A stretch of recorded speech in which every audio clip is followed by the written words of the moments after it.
Put in a different scenario. Yeah, maybe if I did. You're a pilot. Something happens where people want you to be a pilot, and you're like, no, I'm not being a pilot anymore. But then Dan gets murdered, and you're like, I could go pilot and get vengeance for Dan. Would you pilot again? Let me just go fly planes. Dude, all I wanted for you to was to fly plane. Dan got wrong. He got kicked off an airplane, so you take Dan and you fly him I've everywhere got to he go wants. fly him everywhere. Yeah, I mean, Let's not ask why I did wrong. It was wrong, but I still deserve to be on a plane. There's not. She gave me the eyes. Don't look up. Guy with beard freaks out on airplane over minor things. I'm Bo, I'm Dan. I'm Riley. and today we're reviewing 1993's Tombstone. 93?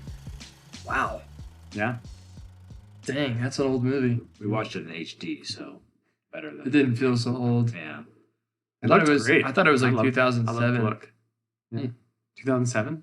That's literally what I thought it said. This is our first episode, so let's let the audience get to know us a little bit. Dude, I remember as a kid sneaking the VHS into this little cubby area with this little TV that we stole in my basement and watching Attack of the Clones, the Geonosis scene over and over and over again. We weren't allowed to watch that scene because it was so violent. Well, I think my first exposure, the first one that comes to mind is my parents had bought a projector. And they hooked it up in our basement, and they surprised us. They had put on, I want to say it was Pinocchio. We watched that as a family, all down in our basement together with the projector. I thought that was the coolest thing ever, that we had a movie on our downstairs, wall. And then the next day, me and my brother went and got the Return of the Jedi, episode 6, and just watched it like 10 times in one day. So that was my first exposure with movies. I take mine back because I actually was, while you were talking, I remembered an earlier experience. I think I was 4 and I fell down the stairs, and they were wooden stairs too. So I got absolutely wrecked. I took a bath and I was coming out and I fell down the stairs, and I was sitting there crying, and my parents put me on the couch, and it was the scene where Jabba the Hutt is sitting there with Leia, and Leia's in like her skimpy outfit. And I was like very consoled by that. I remember being like, all right, I could get over this, and I have like a goose egg the size of an goose on my head. At 4 years old, you were consoled by half-naked Leia. She was hot, and I stand by that till this day. Was hot. Still is hot. When boys became men, that's Dude, that's what bro, it was. Have you fallen down a wooden flight of stairs? It is painful. As a 4-year-old, though, you're like a bouncing ball, so it's not a huge deal. One of my oldest memories is Star Wars. Being in my parents' basement in Colorado, and we had a projector and a Laserdisc player, which some of you out there might not know what that is. Basically, it's like a DVD the size of a record. We had 3 movies. We had Top Gun, A New Hope, and Braveheart on Laserdisc. Wow. And I remember laying down on the basement floor watching A New Hope and just being blown away. Like, this is so epic. Was that in 1953? Yeah, dude. It was before we made it to the moon. Is that before VHSs? Did those? No. That was in between. Yeah, VHSs were. Or in between. I've never heard of a it was DVD. like pre-DVD, post VHS. Well, there's definitely something almost fever dreamish about remembering your first movie, and Star Wars is definitely a good one. Dude, all three of us. Yeah, all of us. I share it with both of you guys. Is just blown away, and I think back about it today. It's like that just felt like a fever dream. Yeah, and part of that's the music. Like, it sucks you in. And it's so big, and it was on a big projector. Yeah. And that's exactly why today we're reviewing Tombstone. Exactly. You guys been watching anything lately? My wife and I just rewatched our annual viewing of The Lord of the Rings, and it just always stands up. All I'll say is all you guys need to find a woman who cries at the end of Lord of the Rings every single time. Amen. If you find a woman like that, you got to hold on to her, man. I feel like women cry a lot, though. So how can you really tell? But not very many women are into Lord of the Rings. That's true. That's more important. Find someone who's as into Lord of the Rings as we are, And then I've kind of been in this I've been in this phase probably for the past 2 years, just getting really philosophical with life, thinking about things. You're a dad now. You Yeah, have to. yeah. And I've really been liking movies that provoke deep thinking. Like Tombstone. Yeah, right. Like Inside Out. Inside Out 2.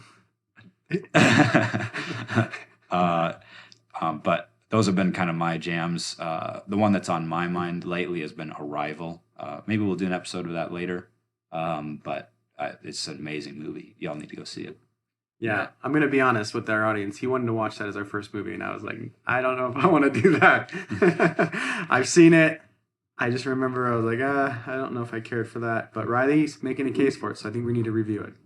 The way I described Arrival was I wanted it to be an alien movie where they were doing lots of violence, and it ended up being a movie about writing. No one wants to watch a movie about writing. It's like English class. But we're gonna revisit it. A movie I watched recently was Sense and Sensibilities. A girl convinced me to watch it with her, and it was actually not that bad. I have to say, I don't like romance movies, but this one was actually pretty good because I feel like the romance was real and there weren't just like stupid, cheesy moments every 5 seconds. Like there's actual tribulation. So my opinion of romance movies is slightly changing. Yeah. I've been wanting to watch the semi-recent, I think it's like 2015 Pride and Prejudice. I just remember seeing that movie and like liking the cinematography and things, and like it didn't bother me that it was this like, I don't know, not Victorian, but whatever time woman drama movie. And for some reason I have like a draw to watch it for some reason. You can do a good romance movie, like Tangled is a good example of that. Like it's a romance that the whole time I'm engaged. And like by the end of it, I'm like, oh, I'm so happy they're together. That was really cute. Yeah. Yeah, Pride and Prejudice, I recently watched it with my wife as well. Not my cup of tea, but it's definitely something that you can recognize that it is a good movie and a good romance movie. But good story too. Yeah, it's a good, like all the characters, acting, cinematography. It's a beautiful movie. Yeah. Just not really my. None of us would ever watch it on our own. I mean, I might. Or with each other, except for Bo. Well, I'd watch it with a girl, preferably. Exactly, but if a girl's like, let's watch a romance movie, I'm going to be like, okay, which one? And then if she's like, this dumb one, which most of them are dumb, I'm not into it. But my mind was changed after watching Sense and Sensibilities.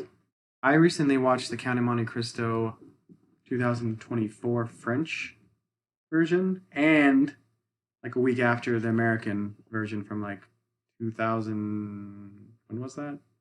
2? It's an older movie. Yeah, something like that. I really liked the French one. It's very different. Obviously, it's subtitled, so you have to read it, but very different than the American one. Fellas, is there any movie news you've heard or seen lately that you need to bring up to our audience? Well, Andor 2 is not a movie, but Kathleen Kennedy is retiring, allegedly, from the Star Wars universe. Yeah. She did produce the second season of Andor, but apparently she wasn't super involved in it. So I'm actually really excited to watch Andor season 2. Yeah, I agree. I think I'm that's one of like the only things I'm excited for that of news I've heard recently is Andor. Yeah. And that Kathleen Kennedy is possibly going to be out of the picture with Lucasfilm, because I feel like really she is responsible for the dumpster fire that is Star Wars, because at the end of the day, she's the boss, and she didn't even have a plan for the trilogy that they made.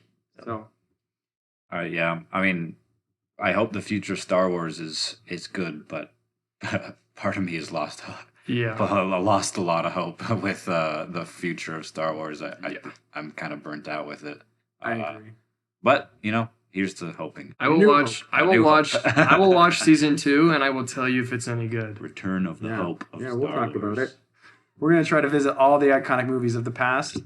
And, sometimes we'll bring you something like Andor 2, or maybe we'll even go see Mission Impossible 8 and talk about it, since that's wrapping up a whole 8-movie marathon. What'd you call that? Series, yeah. Anyway, yeah, let's get on to the good stuff. Let's get on to Tombstone, starring Kurt Russell, Val Kilmer, and other guys. So I liked the movie. It's the first time I've ever seen it. I think that the setting is really fun. I love the main character and his buddies. Like it's very, very cool, and you feel for them the whole time. Like they get to this new place and they just want to like retire, but they realize like their job isn't over. So I like that call to action that they had. I think that it was a little long. Like it's only 2 hours, so by today's standards, it's not very long. But I feel like there were some scenes that kind of dragged. There was a few parts that were like a little goofy, and I was kind of like taken out of the movie. Like it seemed like super serious in some moments, and then others it was like, what? He's like a superhero, like the river scene. I'm sure we'll get to all that. But I liked it. I sat the whole time. I was, entertained the entire time. Riley? Yeah, I thought it was pretty good too. I've seen quite a few Western movies now. This has kind of also been the year of Westerns for me. Lonesome Dove, The Good, the Bad, and the Ugly. That's a great one. And I think I'm realizing with this movie, I'm not a very big Western fan. It's like I said with Pride and Prejudice, like I recognize these are iconic and good movies, just maybe not quite my cup of tea. But that being said, I think there was a lot of cool moments, cool dialogue. Like every single line that Doc Holliday had was just golden, and the way he executed all of them were just amazing. But yeah, overall, I of the Westerns I've seen, I liked it. Yeah, I grew up on this movie, so I've got a long history with it. Know a lot of the lines from Doc Holliday. They're so iconic, so fun. The delivery from Val Kilmer is amazing. Probably his best role. Okay, let's get real. That's definitely his best role. As Doc Holliday, just a gangster of a character. We're going to move into spoilers for the rest of the episode. So you've been warned. If you've not seen Tombstone, stop the podcast and go watch it. So the opening of the movie is black and white, 4:3 aspect ratio kind of narration of this is what's going on in America and the West, people going out for the gold rush, and really the only law out in the West is the cowboys. And boom, we open on the wide shot of the cowboys galloping, like 50 of them. Beautiful shot. Love the hard transition. Yeah. What are your thoughts, boys? That scene it cracked me up so much because it shows all these cowboys and they're running through the desert in this like kind of this epic kind of ominous music, and then it does a smash cut over to this little Mexican town, and everyone's got like a mariachi band going and then it cuts again, it goes back to the cowboys and the music changes again. All I could think of was the scene in Monty Python where the two guards are standing at the castle. Is it one of them eating an apple? Yeah, one of them eating an apple, and then you see the knight and he's Sir Lancelot running to and then it cuts back to the guards and the music changes and that's all I could think of. So I was laughing pretty hard in the beginning, and Bo and Dan were both looking at me like, "What, dude? There's nothing funny going on here." But that's all I could think of about it. Now that you mentioned it, I agree. But this was my favorite scene in the entire movie, and I love that it had a good hook because I was so invested in the movie for the first probably hour because of that first scene. The little black and white scene where it's talking about historically how this is going, and it was showing actual footage, and then it panned to the color footage. It felt like, oh, this is how it really happened. Like, this looks realistic. And then just the introduction of the villain so early on in the story too, because most movies, you have the introduction of the hero first, and slowly the villain kind of gets introduced. But here, you don't even know who the hero is. But the villain is like very clearly articulated. And I thought it was awesome. I loved the villain. Yeah, that's an interesting thought. I'm trying to think like, is there, because the first movie I thought of was like Star Wars. I was like, well, we see Darth Vader way before we see Luke, but maybe you're right. We'll have to look at, I want to look into that more. Who usually gets introduced first in movies, protagonist or antagonist? But they pulled a little Yankee swap on you because you thought the guy, I don't know his name, the guy in the red shirt. Yeah. Curly Bill. So they pulled a little Yankee swap on you. You thought that Curly Bill was going to be the main bad guy because he was kind of upfront and personal with everyone else. Yeah, leader of the gang. The leader of the gang. And he was wearing a red shirt. He's the one that was drawn. You were drawn to him. But then like, well into halfway over the movie, like they change who the main bad guy is, so it's kind of interesting. It is cool. Yeah, and so it goes into this scene of the cowboys riding to this Mexican villa town. They're in the middle of a wedding. The cowboys are like, hey, you killed two of our cowboys, you're gonna pay. and there's just a standoff. You could say a Mexican standoff? More like a Mexican massacre. Yeah. Okay. Honestly, they never stood a chance. They didn't. That's why they have their own little country south of ours. Very sad. Very sad. Wow. Well, Very sad that they got their. We beat them wedding like wrecked. a freaking drum, dude. The Mexican-American War was not even close. Thanks, Dan. You're welcome. Yeah, and so just going from there. Any other thoughts? I thought, man, yeah, rewatching this after revisiting after a while, like that was brutal. They come in; these villains are no joke. They massacre people. They take what they want. They eat the wedding feast, without even shedding a tear. And they rape the wife too. Yeah, they kind of imply that, they take the wife. Like and these have guys, their way with her. these guys are tough, and so someone better stand up to them. And so that's like the setup, and it's like, oh, what's gonna happen? Like that's how I felt. I was like, oh, who's gonna get these guys? Like I was super excited. Definitely sets us up for a hardcore world where if you're not tough, you're gonna get beat down quick. So the next scene, like I mentioned before, you're looking for someone to come in and save this area from these evil cowboys. And along comes Wyatt Earp. And can I just say he's looking very dapper? Very dapper Yes. in that black hat, Yes. that big mustache. and I actually didn't know this movie was about Wyatt Earp at all. I had no clue, and they kept mentioning it, and I was like, oh, that's Wyatt Earp. That's so cool. And slowly, as you kind of see him, come into his own, like he's talking about his past life, how he used to be the sheriff of Dodge City and stuff, but he's resigned and he doesn't want to do that anymore. He's retired. But then he still has this like rough exterior, and he's able to just take over this saloon without any questions at all. It just shows that he's just such a man, and you're really drawn to him as a main character. Like within the first 5 minutes of him being introduced, you're like, dang, Wyatt is awesome. This guy could do anything. I can't wait till he takes out the Cowboys. Yeah, I agree. And like the scene where he there's some guy beating a horse that isn't cooperating, and he comes over, beats the guy. He's just like a man upstanding of the law and of good nature. I think it was a great introduction for a hero, and he ain't gonna be taking no what's the word? Prisoners? No. Crap. Yeah, he ain't gonna be taking no crap from nobody. Whether that crap is directed towards him or an innocent bystander. Yeah. There's this thing that kind of in Hollywood they call this save the cat moment, where your protagonist early on, you want to introduce him like doing something nice or something good or right. Usually even better if you can do it for an animal, because everyone like has this drawn empathy of like, oh, if he's helping an animal, this guy's a good person. Or even if you don't think he's a good person, it's like, well, I trust this person, I like this person, like they seem more, I can connect with this person, they seem more real. And we get that, and I just noticed that on this view through, I was like, oh, like this is our save the cat moment. He goes and he helps. I don't even know if it's his horse or someone else's, but he goes and sticks up for the horse. Yeah. Hope that doesn't ruin movies for you. Well, Luke didn't do it. He wanted to go and shoot womp rats. I want to go to Tashi Station and get power converters. Well, here's about him. Well, here's another thing that'll ruin movies for you. The bad guy never has an Apple phone. Never. Go and watch every single movie Really? that has a bad guy in it, and he's never using an Apple phone. He's always got an Android. He's always got some off-brand Chinese phone. Little Huawei. Yep.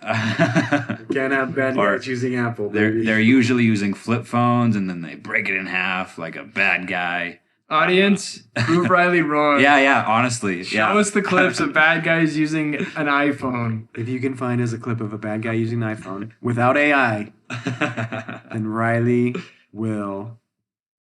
Jump off a bridge. I, Oh, it's over. That's You will it. name his third child after you. I'll name them iPhone.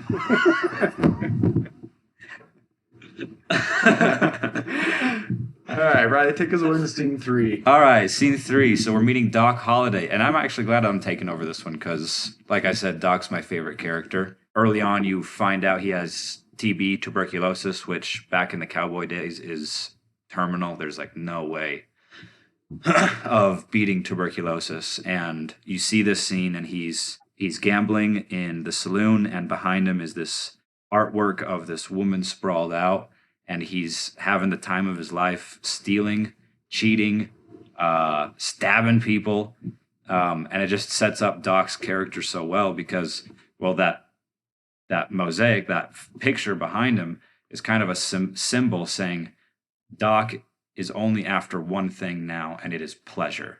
Because he's terminal, he's going to die, and all he wants to do is have fun with the time that he has left. And you see that throughout the whole movie of all the interactions he has with the bad guys, all the interactions he has with his hombres.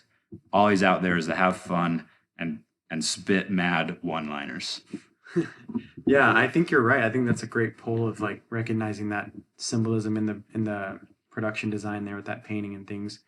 I will say though too, I think the one thing that kind of counters or pulls against that is his friendship with Wyatt Earp. I think that's the only thing in Doc Holliday's life that is not like, I want pleasure, I want me, and I want it at 120 miles per hour. Yeah. It's like he has this little part of him, not even little part of him, but there's that part of him that he is loyal to Wyatt Earp and friends with Wyatt Earp and will go out of his way to help him.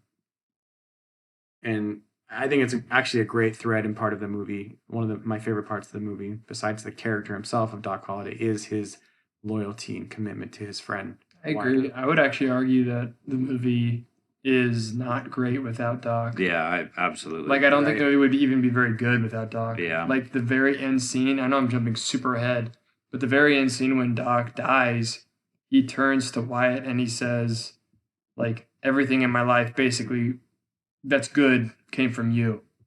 And, like, you have pushed me to be a good person. And then Wyatt says, thanks for always being there. And so it's like Riley was saying, there's like this, you're introduced to him as a bad person. He robs a saloon and he kills somebody, you know? And it's like, wow, this guy's terrible. But then by the end of the movie, it's like, he's a good person and he like gave his life to try to get this town back on track, which is a really cool arc. Yeah, I'm going to push back a little bit. I don't know that I would say he's a good person, like, any more than I would say, like, Anakin Skywalker's a good person just because he killed the Emperor. I think, like, you still killed those younglings. So you're not... He redeemed himself. There's no, like, well, even that, I don't think there's redemption. I think it's, like... I think Doc Holliday, like...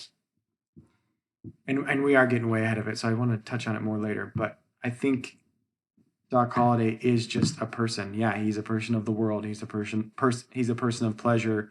But he does have this one quality about him, which is there's one person in my life that treats me well and thinks the best of me, even despite all my bad decisions or just personal decisions, however you want to look at those. And that's Wyatt Earp. And that makes me have some hope in this life, beyond just the pleasure and beyond that I'm going to die from tuberculosis. Just my take. Yeah, you're freaking wrong. The next thing where Wyatt, he does two things in a row that make me dislike him as a protagonist and as a hero. The first one, so we have Wyatt. We have Wyatt where he saves the horse, he saves the cat. You go, good job, dude. You're a good man. Then there's the next scene where he goes into the bar. There's the dealer, and he's just mouthing off to everyone. And he goes up to the dealer, and he sets him straight. And you go, awesome, dude. This Wyatt guy, he knows what's right. And then the next scene after that, now he's the dealer. He's taken the dealer's job, and the main bandito, the red shirt guy, what was his name? Curly-haired Bill. Curly-haired Bill is high on drugs, and he's out there shooting people up, and he ends up shooting the sheriff. But for whatever reason that I can't figure out is he decides, well, I'll let this guy go, even though he's being an even more of a menace than the previous two people that I set up. I would say the reason why he did that though is because Wyatt Earp is not out to seek justice yet. He's not interested in justice or helping this town at all. Like zero. He says that several times throughout the movie. I'm just here to retire and make a new life. So that's why he asks, like, what saloon is doing poorly? so that he can go in and make it successful. Like that's the only reason that he does that. He doesn't want anything to do with the town's justice because he knows how it will turn out. So you're telling me that Wyatt actually isn't a very good guy. He's extremely self-serving because he's had a really hard time. He's had a hard life in Dodge City because, like he says later on, he killed somebody, upholding the law, and that was something Right, he but could. we don't know that yet at this point. Yeah, but like Yeah. you learn that as it goes. Is like he's had a hard life being the sheriff or being the marshal in Dodge City, and so he's just trying to make a new life for himself. Okay. He wants to make some money and leave and just have a peaceful life with his brothers. Yeah. So he sees all this stuff and he's like, I don't want to get involved because I know what's going to happen if I do. And he's totally vindicated at the end with both of his brothers. And that's kind of what makes me dislike him as a protagonist, is because he's pick and choosy with the justices that he wants to enforce, and that's part of his character development throughout the movie. But it's not his job to enforce it yet, though, because he doesn't come there as the marshal. He wants to enforce it. He's an entrepreneur. He wants to enforce it with the horse kid. Yeah, here's my take on the arc of Wyatt and like kind of his story is, I'm done being a lawman. I'm here for myself in a new life to move on. And everyone's telling me not to do that. Everyone's telling me, come be a lawman. Come do this. And he's like, no, I don't want to do it. Refusal. Until it gets to a point where his brothers are involved. And then he goes out of loyalty to his brothers. Yeah. And that's kind of the only reason he gets back into it. Exactly. Is because of his brothers. That's and fair. And when he does get into it and it starts getting messy, he's like, see, this is why I didn't want to do this. And he says it as his brother's dying. I told you. I didn't want to do this. And everyone's kind of mad and upset. And it's like, this is why I didn't want to do this. This is why we should have moved on. But, and you think he's like done, right? We get to this scene where, I'm skipping ahead now, but we get to this scene where one brother's dead, one brother's wounded. They're leaving town. He tells the Cowboys, I'm done. This is over. I'm not coming back to fight you. This is implied. But he's like, I'm not going to come seek vengeance. This is over. And you're like, oh, well, the story's over because our hero's quitting. But then they go to kill him and his family on the train. And guess what? He actually does embrace this call to be like, no, you need to do what you're good at and set things right. Like good at killing people. yeah. Well, good at being a bad A and having people be scared of you and keep the peace and keep the law, right? Because we all know from history that if someone was stronger or bigger than you or had more men, they would take what they wanted. Yep. And you couldn't do anything about it. Uh-huh. Mm-hmm.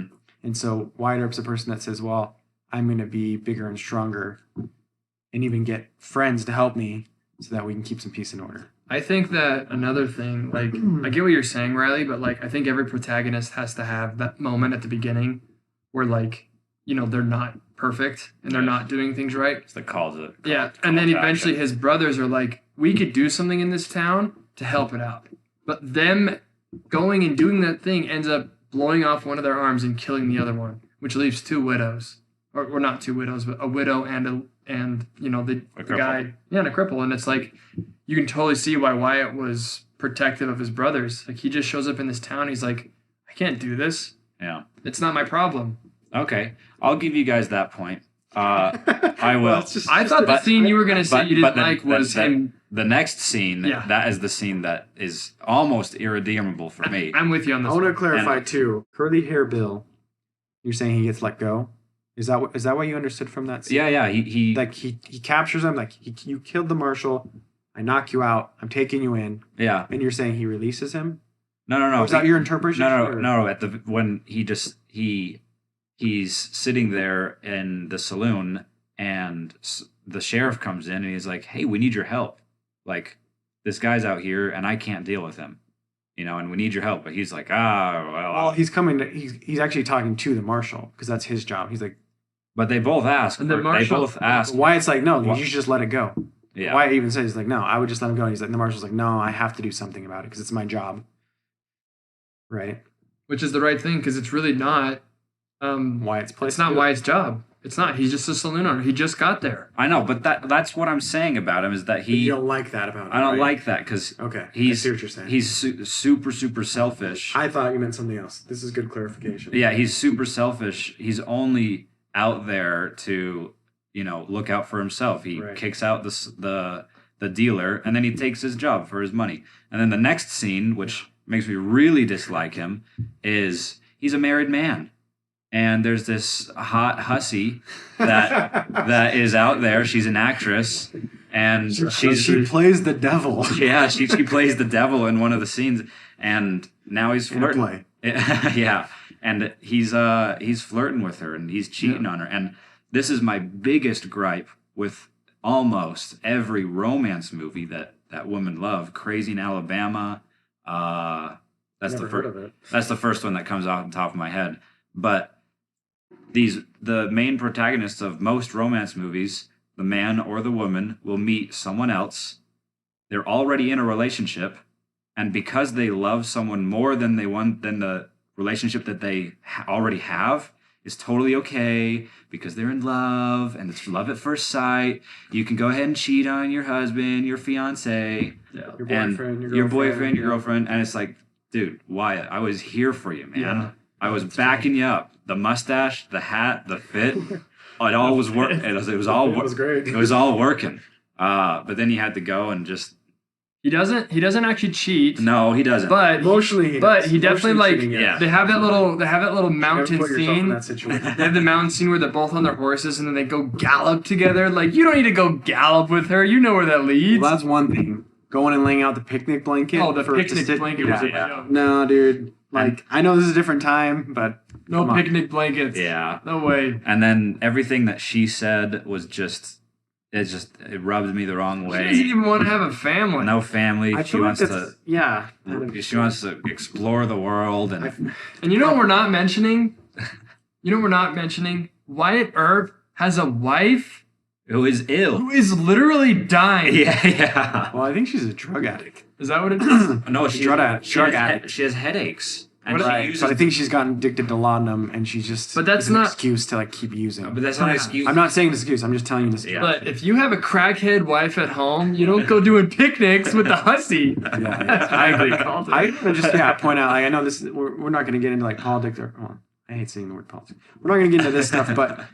You know, I think that's messaging from Hollywood, right? Like, I hate this messaging of, like you said, the cheating thing, that I don't want to be a married mother.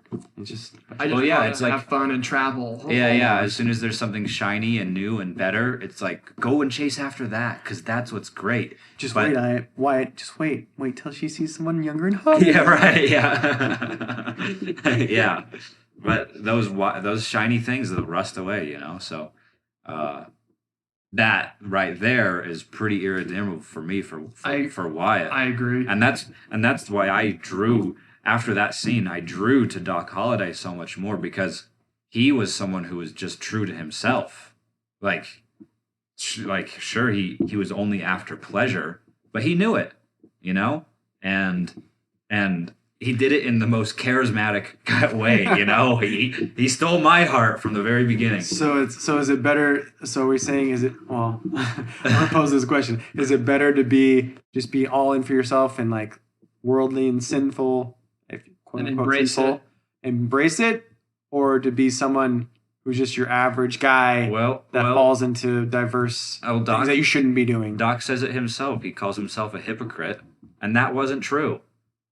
It was Wyatt who was the hypocrite. Well, I will push back on Riley here. I actually want to hear. I had an issue. I had an issue with Wyatt in the wife scene when he bumps into this girl and then he decides to go on the ride. You don't go on the ride. Yeah. You don't do that. Mm-hmm. But Riley said that it's selfish of him to look out for himself, and I disagree because he's not just looking out for himself. He's looking out for his wife who has a serious illness.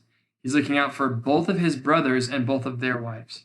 So he's actually being the patriarch of his family. But he's keeping all of them safe. And it even proves out at the end that by going and trying to enforce the law, even minor things, he ends up getting his brother killed and getting his brother's arm blown off. So you might say that it's bad, but I can totally see Wyatt's perspective on trying to just keep a hands off because you don't want your family to get killed.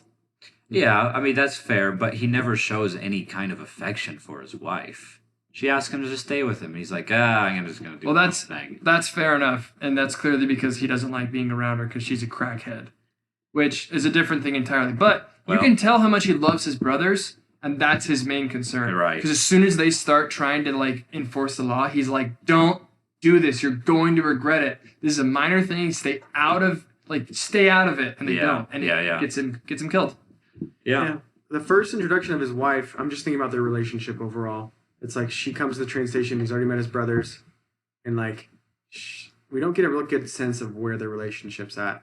Maybe we do actually by things you're saying, like she wants to spend time with him. He's like, I got to work, which is a normal man thing, I think, generally. But yeah, I don't think the relationship is great at all. But clearly not. but I'm make not it, saying any justifications of doing anything else. but make it up to her later. You know.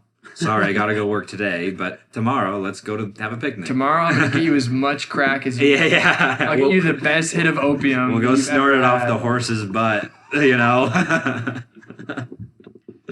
You're saying this as a married man, and that's I am. I'm And- very biased towards and that. I get where you're coming from, and I wish that he had a better relationship with his wife. No, I and that's absolutely agree. and that's why like the flirting with the other women bothers me. But what doesn't bother me is him trying to protect his So brothers. let's just get into this now, then, since we're already on this. Correct. Like, so you saw the whole movie though with Wyatt Earp. Does his character for you? You say you drew more to Doc Holliday. Was there any kind of not redemption, but did you grow to like him any less or more as the movie went on? I thought he was a badass. I really did. He was a cool guy, but like there was really no point of redemption because he only joined the fight when it affected him. Before then, he didn't care. People were getting killed, people were getting raped, and he didn't care. And he only joined the fight when it was his brother that got killed and his brother that got crippled. He did knock out Curly Hair Bill when Curly killed the marshal. Right, that's true. He jumped in then. And he stopped the Cowboys. They're like, "We're taking him," and like, you're not. Yeah, You're not taking him. And he puts the gun to the guy's head. He's like, "Try it. Like, you jump me. Your friends may get me, but not before I turn your head into a canoe." Yeah, that's true. That was a cool line. That's true. He He has a lot of cool lines, actually. He Not does. as good as Holiday, but there's Yeah, other ones like, he does. "Smoke that skin wagon and see what happens." yeah. Dude, Doc Holliday is such a badass too. Yeah. But he really only truly gets into it once his brother is killed and it actually affects him. And Yeah. and I know they say in the movie it wasn't for revenge. It was Clearly was. it was for vengeance, which are kind of the same thing. Did they say Well, that? no, he doesn't say vengeance. He What do you says say? Vindication. No. He says it's a Well, they're talking about. I think you're thinking about when they're talking about. Doc is sitting there by a tree, Yeah. and he says it's not vengeance, it's a reckoning. A reckoning. Yeah. Which Yeah. are kind of It's the a same, reckoning. kind of the same thing, right? Sort of. One is definitely perceived better because like a reckoning is justice, Yeah. where like these cowboys have been terrorizing this city for so long. It's about time they got what's coming to them. Right. But it's clearly with the brothers in mind. Like he is doing it. They killed his brother, and so he's like, "Screw you guys. I'm just gonna go for it." Yeah. And so that's what I'm saying is that, he only joined in the fight when it affected him, and then the only reason he joined into it was for what I saw as the viewer was just revenge to get back at these cowboys. Yeah. And well, But wouldn't you do that for your brother though? Maybe you don't like your brothers either. Maybe that's a bad example. Maybe that's a bad Did you example. do that for Shally? For me though, for me, uh-huh. like if me and you were going to this new area and I got killed, like you would feel some kind of way towards those people. Absolutely. Yeah, absolutely.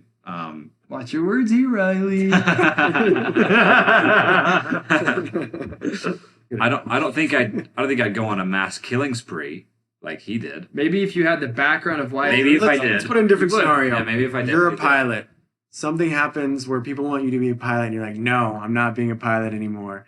But then Dan gets murdered, and you're like, "I could go pilot and get vengeance for Dan." Would you pilot again? Let me Right? just go fly planes. Dude, all I wanted for you to was to fly plane. Dan got wrong. He got kicked off an airplane, so you take Dan. Right, and fly him I've everywhere got to he go wants. fly him everywhere. Yeah. Yeah. Yeah, I do mean, Let's not ask what I did wrong. It was wrong, but I still deserve to be on a plane. There's not. She gave me the eyes. Don't look up. Guy with beard freaks out on airplane over minor things. Yeah, I mean, I definitely see that, but No, great. I want to hear your thoughts. Go ahead. I just don't. It just doesn't resonate with me as someone who should be the protagonist and the arbiter of good and what's right in the world. I don't think that he ever is that, though. I don't think that it's a story about a man who's a good person. I mean, there's even a scene where it's like, do you believe in God? And he's like, Yeah, maybe. not really. Maybe. I don't know, maybe. Like, he's just kind of out for his family, for his brothers. Like, he's not a good person. Like, if you shouldn't want to be morally like Wyatt Earp. You could want to be like him in the sense of, like, being extremely masculine and being ambitious. But he's not someone that you want to, like, emulate your life on, you know? Right, yeah. You don't want to be giving girls googly eyes and, you know, killing people. You don't want to do that. But, like, for this story, I think that it's the kind of person that you need. Because in a town that's ran by gangsters, you need someone who's a bit of a gangster himself to get in there and crack some skulls. Yeah. Anyways, I've got my notes right here, and it looks like it just says Riley's a nerd over and over again, and he's wrong about his all his movie takes. I'll talk about something that took me out of the movie, and I mentioned this before, but I like Wyatt Earp. I think he's super badass the whole time. But I think they take him into, like, this weird superhero moment where, like, they're getting pinned down on the river, and he just looks around and he's like, I got this. And he puts in 2 shells, and he walks out into the river and, like, just doesn't get hit by any bullets. There's like 500 And people. yeah, there's like a ton of people fighting against them, and none of them get hit at all. That scene right there, I was engaged the whole movie, and I was even mad about him flirting, which is a good thing, because it's like, if a movie makes you feel mad, it's doing a good job. Like, it's actually engaging you. That scene, though, it just took me out, and I just was looking around at Riley and Bo, and I was like, what is happening? This feels like a Marvel scene, Yeah. and that's not in a good way.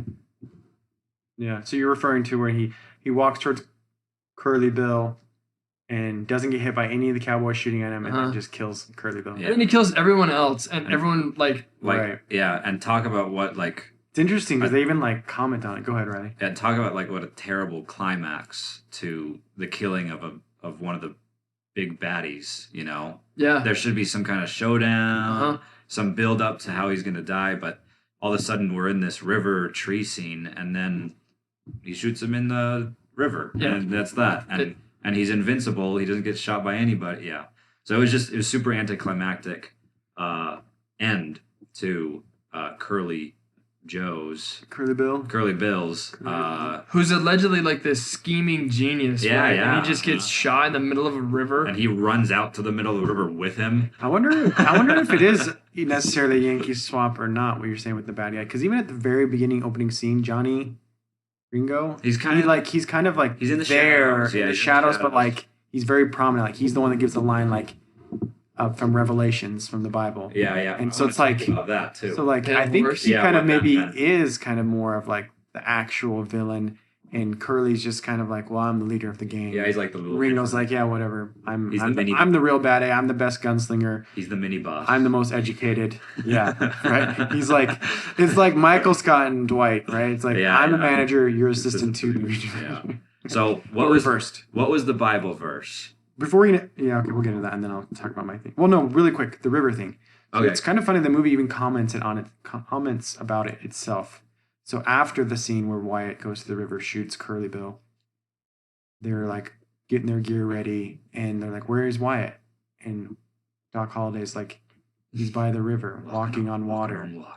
Right? Yeah. So it's like they kind of even acknowledge, like, what the heck, like, what's that? It was goofy. So it's kind of weird that they even acknowledge in the script. I feel like that scene was pointless too, because, like, he kills him, but then the Cowboys are still, like, a major threat throughout the rest of the movie. Right, but he's eliminating them little by little is the whole I guess. thing. And I think that's one of the issues that I have with Westerns as well, is that I feel like the story is never super congruent. Like, it doesn't seem like there's, like, one string you can follow. It's just like, here's a story, and then it just cuts off, and then it's like, There's the next here's one. another story, Yeah. and then it cuts off, and then it's like, Well, and that's there's another, and it's like, I get what you're trying to do, but it doesn't feel like it flows well, yeah. and it takes you out every time. It does, and that was the next thing I said in this middle of the movie, that one of the things I've had kind of with westerns that I don't like. Lonesome Dove suffers from this quite a bit too. Is the beats are just really off, Yeah. and like there was two scenes where the hot hussy loses her hot new boyfriend, and she brings her boyfriend to the Cowboys and shows them and reprimands them for killing her squeeze. And as this is happening, Wyatt and his gang go to a farmhouse that is somewhere Ranch house, somewhere in the world, yeah. and then they kind of take camp at this ranch, and then all of a sudden Hot Hussy is now at the ranch, and they're talking about, They're getting water for their horses, yeah, they're getting water for their horses. It's just like, wait, how did they find each other? Right. Yep. How did this scene come to be? That happened like 5 times in the movie. Yeah, where you're like, Right. what?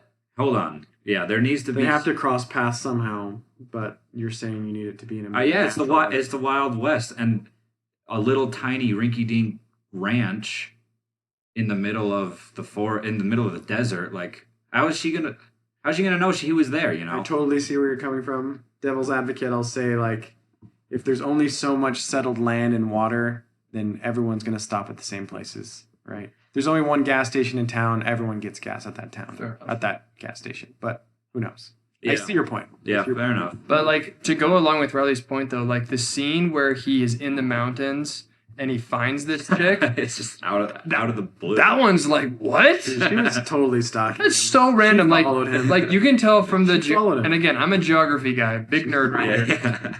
The whole scene in the movie of Tombstone is in the low valley where there's lots of sand and sagebrush. The next scene, out of nowhere, they're up high in the mountains where there's pine trees. There's actually lodgepole pines, I noticed. And there's pinyon junipers as well. And this massive mountain where they don't need to be, by the way, and all of a sudden their paths just magically cross. And it's like, okay. You had to take us up to the mountain. Like, Yeah. it doesn't explain what he's doing up there. It doesn't explain what she's doing up there. It's just like, it's an example. It's an example of what Riley's talking about, though, where it's like, this doesn't make sense. Yeah. How did this happen? Why is it happening? And it's just like, what's happening? You wouldn't have two characters meet up on Tatooine, one scene, and then the two characters in the next scene have met up in Endor. I love the Star Wars references we keep using. We keep using over and over again. Everyone knows Star Wars. Right. I do think that that's an issue in most Westerns, though. Yeah, it is. And that's what people say, like, they like about the Mandalorian. And that's what I hate about the Mandalorian, is that it's like, we need to go get this thing. Okay, along the way, we need to get a loaf of bread. And then after that, we need to go and knock down a hornet's nest. But then, along the way... Grandma needs tea. We gotta deposit our check in the bank. Yeah, it's like... It's just so random, and like many things happen, and it doesn't feel like a congruent story like you would tell in different kinds of movies. Yeah, I can see where you guys are coming from for sure. I definitely see this. I don't know, with the whole thing with Wyatt Earp and the girl. When I was younger, I don't know if it really caught on very much. Like, oh, this guy's married. What the heck's going on here? I don't know that. Yeah, I even like connect with Wyatt on the level of like, I want to aspire to be like him necessarily, like you were saying.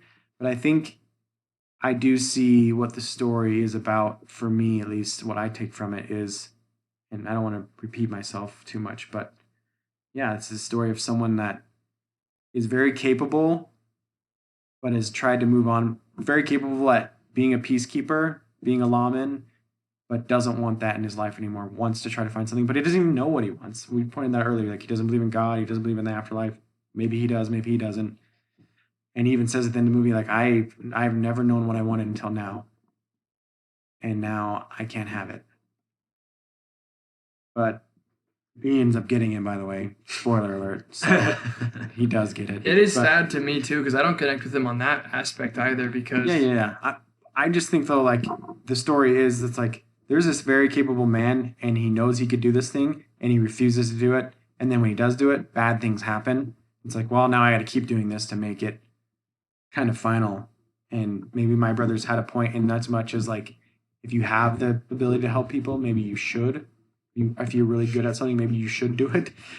Because not everyone's capable of stepping up and being a lawman that can enforce the law against the cowboy gang. But he doesn't want to, and he. It's a messy business. Yeah, it's very messy. Is. But like, maybe we're starting to skirt around more specifically why I don't like Wyatt is just because bad things will come of you doing the right thing. I don't think that you should avoid doing the right thing. Right. Like regardless of the outcomes, you need to do the right thing in each scenario. And in the case of Billy or Curly Bill, Curly Bill.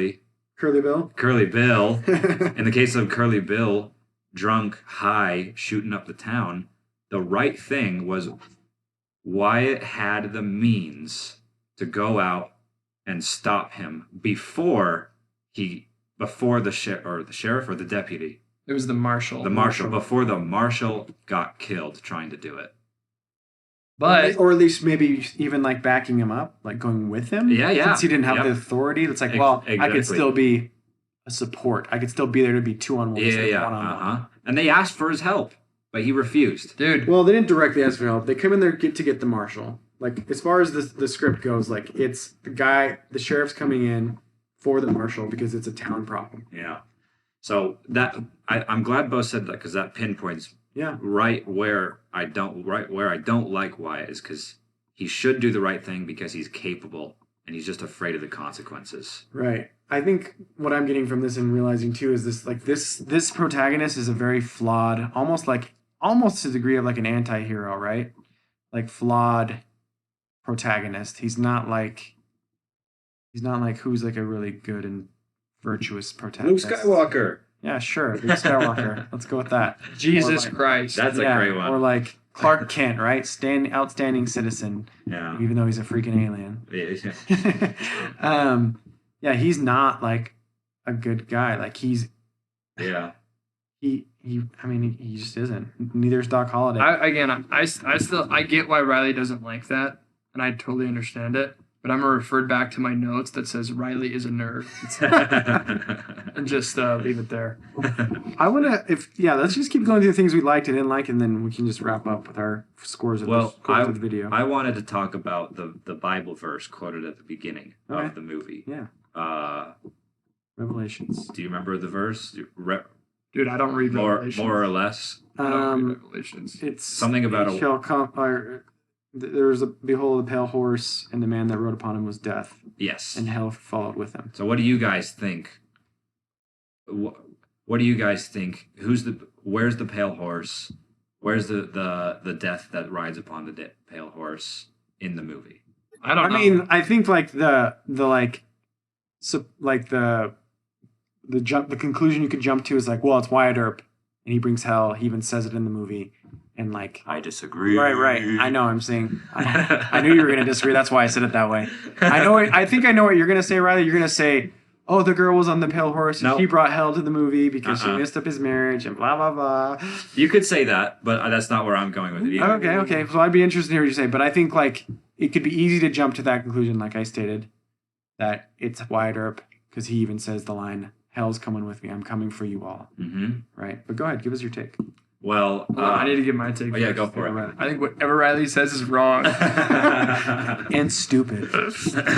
Well, it was, what was his name? The main bad guy. Curly Hillbill? No. Or Johnny Ringo? Johnny Ringo.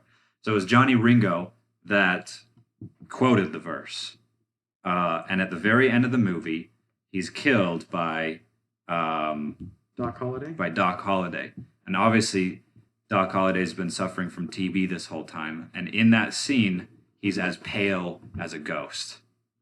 And I think that verse that he was quoting, he was referencing Doc Holliday as the destruction that was sure to come from his actions. I want to take this a little slightly and tweak it, because now that you're saying that, as soon as you brought Doc Holliday into it, it says the man that rode upon him was death, the pale horse, right? Yeah.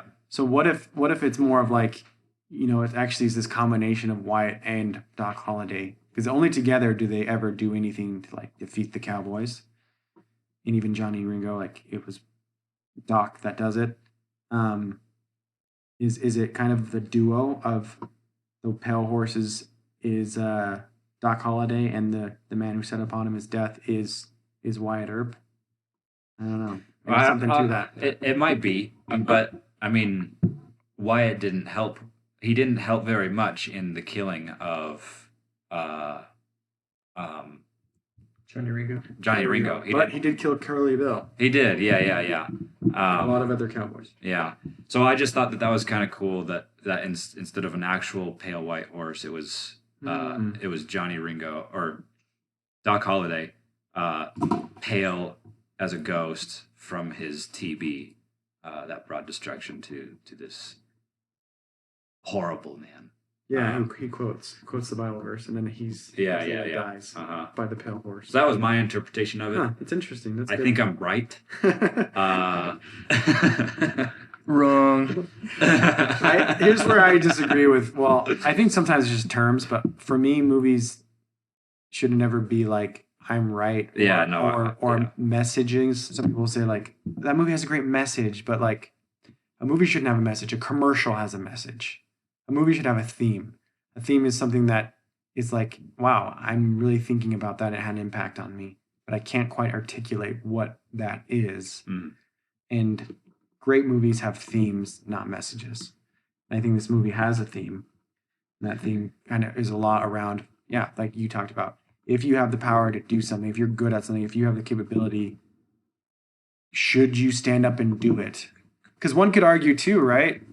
I mean, one could argue, like, if Wyatt had stepped up the very first time someone asked him, because as soon as he got into town, like, do you want to be, like, hey, we need a marshal. We need someone like you. If he had stepped up right then, would things have gone different? Would the marshal not have died? Would his brothers, things turned out where they got a handle on things quicker of the Cowboys because Wyatt was all in from the beginning? Yeah. I don't know. Maybe. Things would definitely be different, right? Absolutely. Butterfly effect. Yeah, if he had stepped up and done the right thing at the right time, it would have been different. The next thing that I want to talk about is that death scene, because I think that's one of the most important scenes in the movie, where it's kind of funny because he's in a triage in the church, and Wyatt comes to visit him, and he's in this bed, and the blanket is too small, and his feet are kind of dangling out of the blanket. His bare feet are dangling out of the bottom of the blanket. And I saw it, and I was like, well, that's kind of weird. Like, his feet have got to be cold, right? No one... Yeah, mine are cold. Yeah, put the blanket on your feet, my guy. Yeah, that's the most comfortable part. And they have their scene, and Doc asks Wyatt to leave before he dies because he doesn't want to have his friend see himself die. Maybe out of pride. But then he looks down at his feet and he says, "I'll be damned." And I don't know what that means. Yeah. I want to see what you guys... I have maybe a little bit of a theory, but I want to see what you guys think about that. What did he see? What realization did he have right before he died as he looked down at his feet, his bare feet, and he says, "I'll be damned"? He saw the light. The light? Yeah. He sees the light that the one brother said that he didn't see. Mm-hmm. So he's like, because as he's dying, he says, "I got to tell you something. You don't see the light." I think that Doc sees a light. Why? He seems like he was kind of... Because he redeemed himself. He came back and he fought the guy that he knew Wyatt wouldn't be able to defeat on his own. Yeah. And he also, at the end of the movie, you don't see him smoking or drinking. In the last few scenes, you see that he's giving it up, and he's like kind of resigning himself to like, I know I'm going to die, but at least I can give my last to Wyatt and to help this town.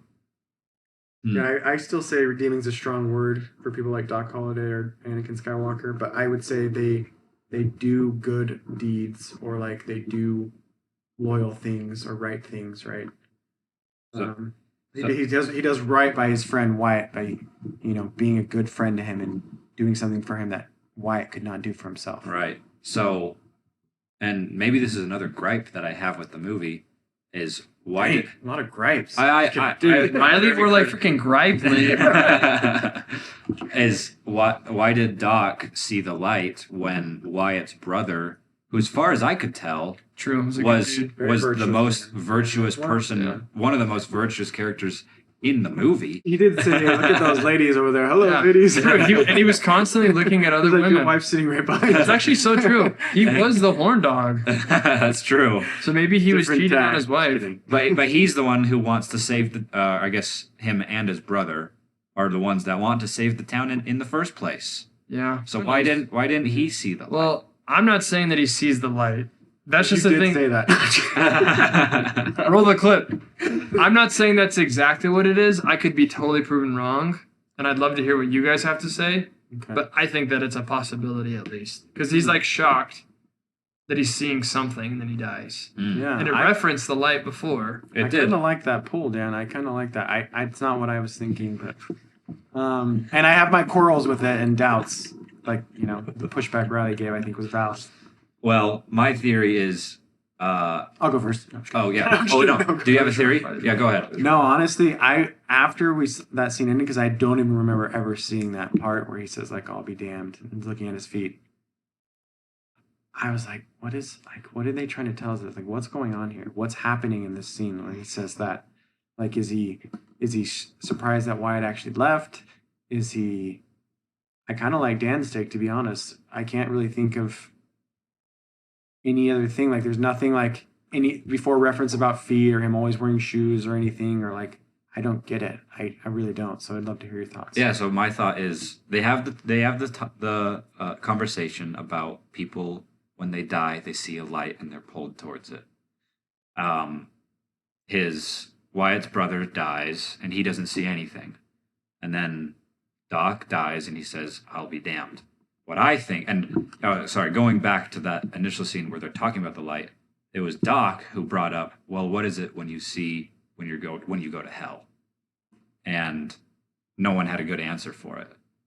What I think he saw is the gates of hell opening up for him. So the exact opposite of me. And yeah, just the exact opposite. And he says, well, I'll be damned.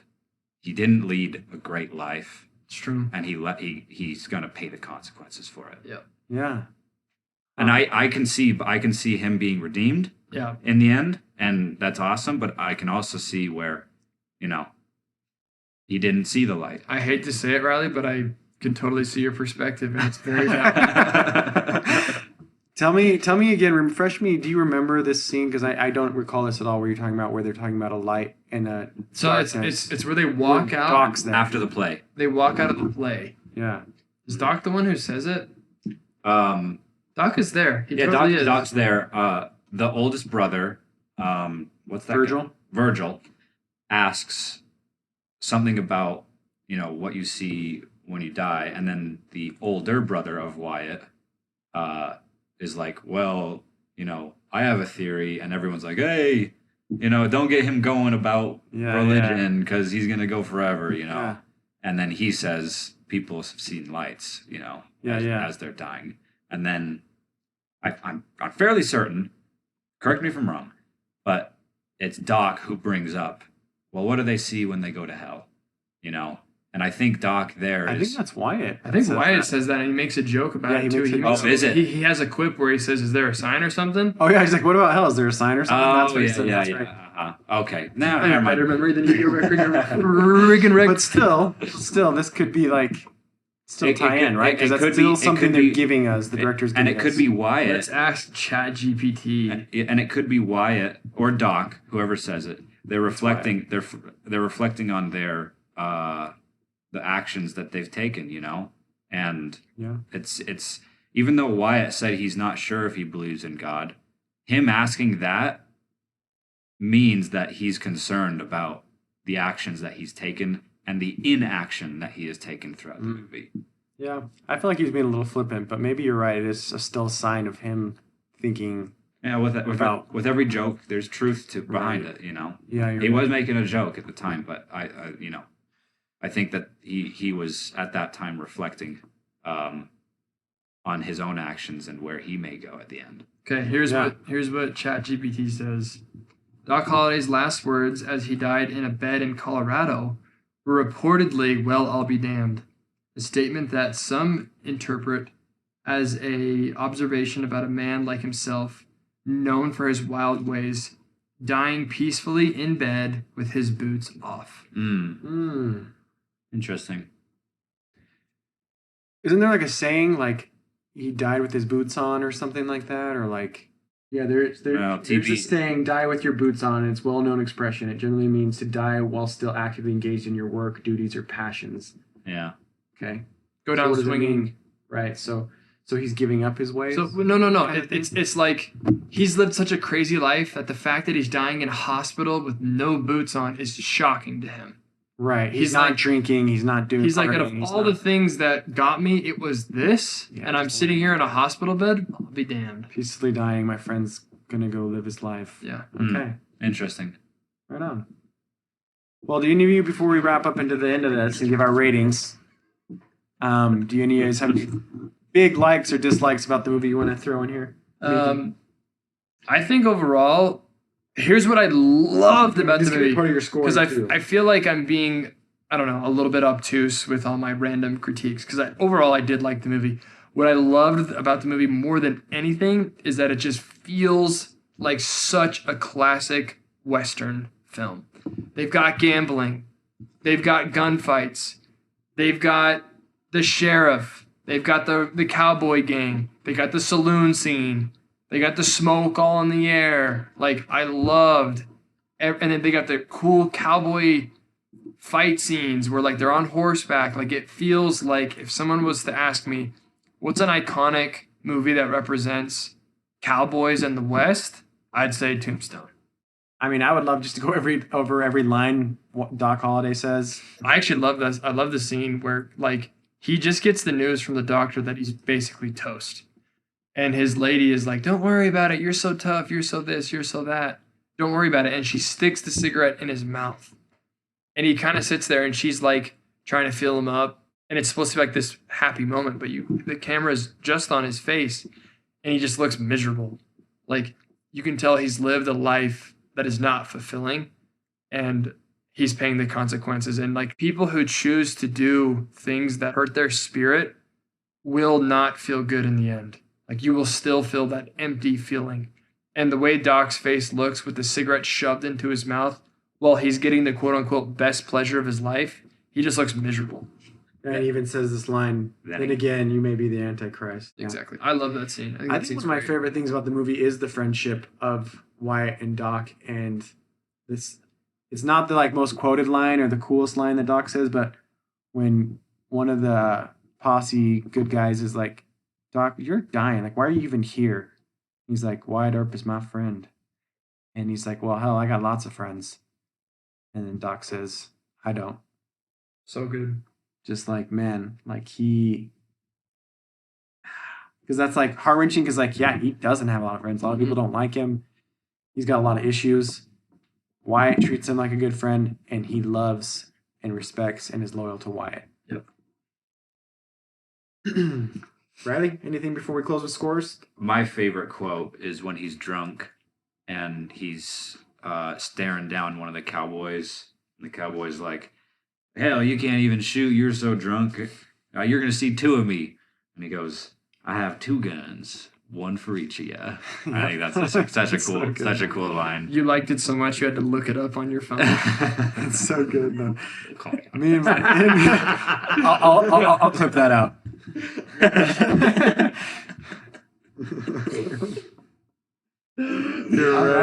All right. Okay, so we're gonna just move on to our movie score. So we're gonna do, if you guys are all right, we're gonna do it out of 10. Okay, and then just in increments of 0.5. So that's the only way. 6, 6.5, 7, 7.5, etc. Can we do like 0.1s and 0.2s? Come on. No, it's too What? much. It's too much. That's rookie scoring, dude. Decimal. Yeah, I know, but it's like, then that's like, how do you compare a movie that's a 7.1 to a 7.2? It's like, what's the difference between a 7.1 and a 7.2? 7.2 is slightly better. Yeah. It's Yeah, like, it is. by then, Like it's just this it's on the arbitrary by then. So I mean, I used to do the 5-star rating personally, but I think for our purpose, we'll do 10 out of even maybe no point decimals. Should we just do 10? No. 7, 8, 9, 10. You got to give me the 0.5. Yeah. Okay, I'll give you the 0.5. That's where we're gonna settle. See, I know how to make a good deal. I was going to give the score right at the beginning. I'm going to say 7.5.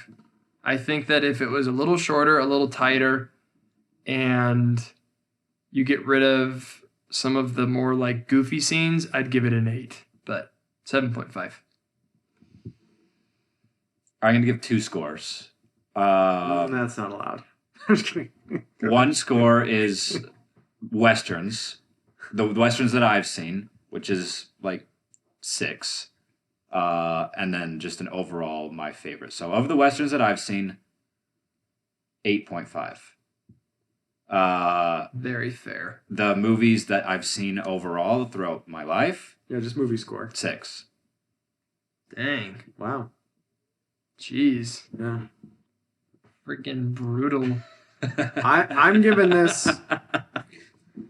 Not a chance. I think this movie. Yeah, like I totally see the points people have with like issues they have with it, as far as like the river scene where he doesn't get touched, or like, maybe it could be shorter. I don't feel like it's long. I'm fine with the length. I don't know. I think it could be tightened up a little, Dan. Like with like, we have a lot of montages. Maybe we could have depicted that in a shorter way, or they're kind of cool, but at the same time, after you see them once, it's like, eh. There was 2 big montages. Right. So maybe only one montage, and that kind of tightens it down to like a 2-hour even movie instead of like 207. I just think like the character of Doc Holliday is one of the best characters in cinema. As far as like line delivery of just like iconic. I want to quote that guy all the time, and growing up we did all the time. I would give this movie an 8.5 out of 10. Well, we kind of run the gambit here. Riley's a 6, I'm 7.5, you're 8.5. So it's kind of interesting to hear all the different, ways of viewing a movie. Would you recommend this to people to watch? Yeah, Yes or no? I would. I absolutely would. If you like Westerns, you're going to love this movie. What about just like if you're a movie watcher, you're just like, I like movies, I want to see a lot of movies. Would you be like, hey, you should see Tombstone? No. I don't think It's a no I from would. I Riley. don't think I would. No from Riley. Maybe. It depends on the person. I wouldn't suggest it as a top movie, but if someone was like, "Oh, I want to watch a cool Western movie." Yeah. I'd be like, "Dude, you got to watch Tombstone." I'm glad I would suggest this as a movie we watched together. Since it's like, I would not recommend this to people. Well, yeah, if someone was after a Western movie, then absolutely. Yeah. Yeah, I'd recommend this and Lonesome Dove. And if you like Westerns, this is a great I think the Yeah. Wyatt Earp character alone, I meant to say Doc Holliday. for me, makes this an absolute yes. That people, if you want to see something that you haven't seen before on cinema, you should go see Tombstone, because the character alone, I think, is worth watching the movie. I think too that just the fact that we've been able to speak for an hour and a half. You're gonna cut out a lot of the stuff, but we've been talking about the movie now for almost as long as the movie played. Yeah. So if you don't want to watch the movie because you just don't like Westerns, I get that, but you could watch it and then be able to have an interesting conversation afterwards, because there's a lot of content there. And there's a lot of different perspectives of how to watch the movie.